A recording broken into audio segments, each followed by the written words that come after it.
ICU की emergency जब पड़ती है तो दो इंजेक्शंस बहुत ज्यादा इस्तेमाल होते हैं, एट्रोपिन और एड्रेनालिन। बताइए कौन से? Atropine and adrenaline. एट्रोपिन और एड्रेनालिन। तो ये साहब मैंने एक एम्पुल आपको दिया, बताइए कौन सा इंजेक्शन है ये सर एट्रोपिन सल्फेट इंजेक्शन, इसे रैपोपिन भी बोलते हैं। एट्रोपिन सल्फेट इंजेक्शन है, रैपोपिन ब्रांड नेम से आता है। ये बताइए कितने ml का वाइल है ये? सर ये 1 ml का वाइल है। 1 ml का वाइल। अब ये बताइए 1 ml में कितनी दवा है? एट्रोपिन सल्फेट कितने मिलीग्राम है? 1000 माइक्रोग्राम। ना, देखिए फिर से देखिए, आप अपनी वाइल एम्पुल में देखिए 0.6 mg। तो कैसे आपने 1000 कहा? सर वो नॉरेट सर कंफ्यूज हो गया। हमेशा याद रखिए कि जो एट्रोपिन का एक एम्पुल होता है उसमें 1 ml दवा होती है, और 1 ml दवा कितनी होती है? 0.6 मिलीग्राम पर ml। हमेशा जिंदगी में याद रख लीजिए, ये चीज फिक्स्ड है, कभी चेंज नहीं होगी। अगर डॉक्टर ने कहा कि 1.2 mg लोड कर दीजिए, तो इसका मतलब है कि आपको 2 एम्पुल एट्रोपिन के सट से लोड कर देने। समझ गए कि नहीं समझे? जी सर। ये दवा कैसे दी जा सकती है? इंट्रावेनस दी जा सकती है और इंट्रामस्कुलर भी दी जा सकती है।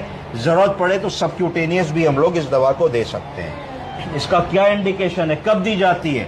कभी भी जब आईसीयू में इमरजेंसी में मरीज आएगा और उसकी दिल की गति कम होगी, कि ऑन एडमिशन हार्ट रेट 50-52 चल रहा है, देखते ही देखते 40-48 होने लगा, जिस भी स्थिति में ब्रेडिकार्डिया हो रहा है, दिल की गति लगातार कम होती चली जा रही है, अभी आपकी डायग्नोसिस नहीं बनी है, आप इमरजेंसी में हैं और लैब के टेस्ट का वेट कर रहे हैं, तो आप तत्काल प्रभाव से उस मरीज को एट्रोपिन देंगे।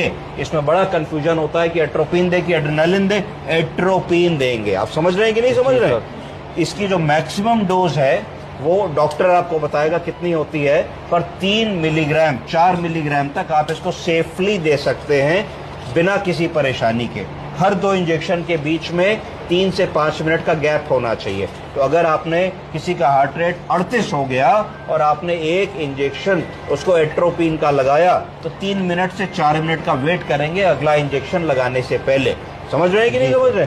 और जब डिजायर्ड हार्ट रेट आ जाएगा तब आप एट्रोपिन पर नहीं लगाएंगे, फिर और चीजें देखेंगे कि ईसीजी करा, ये करा, वो करा, ईबीजी करा, एसिडोसिस तो नहीं है, एल्कलोसिस तो नहीं है, पेशेंट कंप्लीट हार्ट ब्लॉक में तो नहीं है, कोई और बात तो नहीं है। कई ऐसे भी केसेस होंगे जहाँ एट्रोपिन से हार्ट रेट नहीं रिस्पॉन्ड करेगा, तो भी अपने डॉक्टर को बताएंगे। इसके अलावा एक एट्रोपिन का और इंडिकेशन है, वो है